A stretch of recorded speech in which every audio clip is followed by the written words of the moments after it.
এই আন্দোলন কিংবা প্রতিবাদ সভা করার আগে আমরা যে সংস্কারের প্রয়োজনে আসছিলাম এখানে এবং যে দুর্নীতি তথা কালো থাবা থেকে ক্রিকেটকে বাঁচানোর লক্ষ্যে আমরা এখানে সবাই একত্রিত হয়েছি।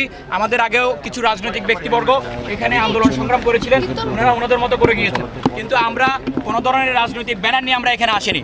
আমরা তথা বলতে চাই, অবসরের আগে কোনো ধরনের হচ্ছে যে এখানে রাজনীতি চলবে না। আপনার যদি রাজনীতি করতে ইচ্ছে করে, রাজনীতি এখন বাংলাদেশে এমন একটা পর্যায়ে দাঁড়িয়েছে যে গোলামি চাটামি করা ছাড়া অন্য কিছু নয়।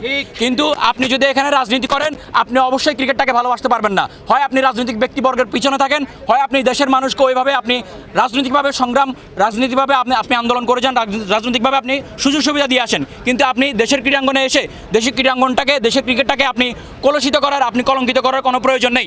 এভাবে আমাদের অসংখ্য লোক, এভাবে আমাদের বিগত কয়েকদিনে এবং স্টিল এখন খেলতেছে এরকম অনেক রাজনৈতিক ব্যক্তি আমাদের বিসিবিতে আছে। তারা হচ্ছে যে থাকার কারণে তাদের দেখা দেখি তারা যেহেতু অপরচুনিটিস পাইছে অনেক বেশি, এই সরকার থেকে, এই স্বৈরাচারী সরকার থেকে অনেক কিছু ওরা পেয়েছিল। আপনি যদি নিজে না আসেন, আপনাকে কেউ ধরে মন্ত্রী বানাইতে পারবে না। আপনি যদি নিজে না আসেন, আপনাকে কেউ ধরে এমপি বানাইতে পারবে না। আপনার স্বইচ্ছা ছিল বিদায় এবং আসছে, আপনি চেয়েছেন বিদায়, আপনি এমপি হয়েছেন। আপনি ক্ষমতাসীন দলের লোকের এবং স্বৈরাচারী দলের লোকের এমপি হয়ে আপনি ক্রিকেটের 12টা বাজিয়ে দিয়েছেন। আপনি আপনার রাজনৈতিক প্রভাব প্রত্যেকটা সেক্টরে আপনি খাটিয়েছেন। এই যে নিরীহ যে ক্রিকেটাররা যারা যোগ্য ব্যক্তি ছিল, আমি এক্সাম্পল দিই, এই যেমন আমাদের মিরাজের কথা বলি, তাকে আমরা বলেছিলাম কি সে আমাদের হবে সেকেন্ড সাকিব আল হাসান। আমার সাকিব আল হাসানের কথা মুখ দিয়ে আনতে লজ্জা লাগতেছে আজকে। সেকেন্ড সাকিব আল হাসান আমরা তাকে বলেছিলাম, কিন্তু সেই মিরাজের বিশ্বকাপে পর্যন্ত জায়গা হয় নাই। কেন হয় নাই? তার পারফরমেন্সের কারণে না।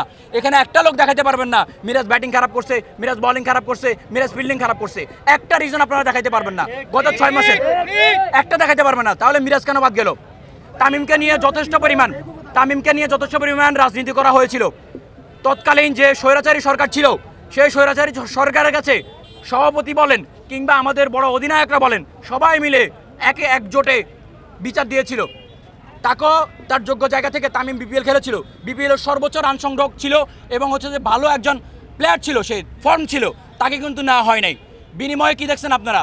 বিনিময়ে বিশ্বকাপ ব্যর্থতা, বিশ্বকাপে আমাদের হতাশা, সব কিছু অপমান অপদস্থ হয়ে, শুধু অপমান অপদস্থ আমরা ঘরের লোকের কাছে হইলে মানা যেত, কিন্তু ভারতের পশ্চিমবঙ্গ বলেন, ভারত আমাদেরকে নিয়ে তাদের টিভিসি অ্যাড বানায়, তাদের টকশো করে, সেখানে আমাদেরকে কটাক্ষ করে কথা বলে। তারা আমাদেরকে বলে আমরা নাকি তাদের বাপ। তারা এইভাবে আমাদেরকে নিয়ে কটাক্ষ করে কথা বলে। কেন বলে? এই আপনাদের কারণে। আপনারা যদি ভালো ফর্ম করতেন, আপনারা যদি ভালো টিম ম্যানেজ করতেন, আপনারা যদি ভালো দলকে, ভালো মানুষদেরকে আপনারা দলে রাখতেন, নির্বাচক প্যানেলে রাখতেন, তাহলে আমাদের এই 10টা আসতো না, এই আমাদের হতাশা, এই ব্যর্থতাও আমাদের আসতো না। আমি তথা বলতে চাই, আমাদের কোনো ধরনের এক দল গেছে স্বৈরাচার পতন করছি, স্বৈরাচার দৌড়াই দিছি। আমি সর্বপ্রথম বলি, আমি একজন স্টুডেন্ট। স্বৈরাচার পতন করছি তার মানে আরেক স্বৈরাচার বা আরেক দলকে সুযোগ দিব বিসিবিতে এসে আপনি আবার লুটিয়ে পুটে খাবেন, এগুলো চলবে না, এগুলো কোনো কিছু চলবে না। অরাজনৈতিক মানে রাজনৈতিক মুক্ত রাখতে হবে ক্রিকেটটাকে। আমরা ক্রিকেট যেহেতু ভালোবাসি, ক্রিকেট 18 কোটি মানুষের আবেগ, ভালোবাসা।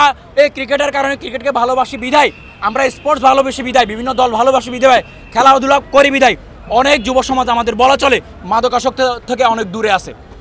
যদি আমাদের ক্রিকেটটা আমাদের মন থেকে হারিয়ে যায়, আমরা খেলাধুলাও বাদ দিয়ে দিই, তাহলে মানে খুব বেশি দেরি নয়, আমাদের যুব সমাজ, আমাদের তরুণ সমাজ মাদকাসক্ত কিংবা আরও বিভিন্ন ধরনের অপকর্মে জড়িয়ে যেতে পারে খুব তাড়াতাড়ি। সো এই জন্য আমরা চাই কোনো রাজনৈতিক ব্যক্তি, কোনো রাজনৈতিক ব্যানার, সেটা এই দল হোক, সেটা ওই দল হোক, কোনো দলে আর রাজনৈতিক ব্যক্তি এই বিসিবিতে জায়গা পাবে না এবং আমরা জায়গা করতে দিব না।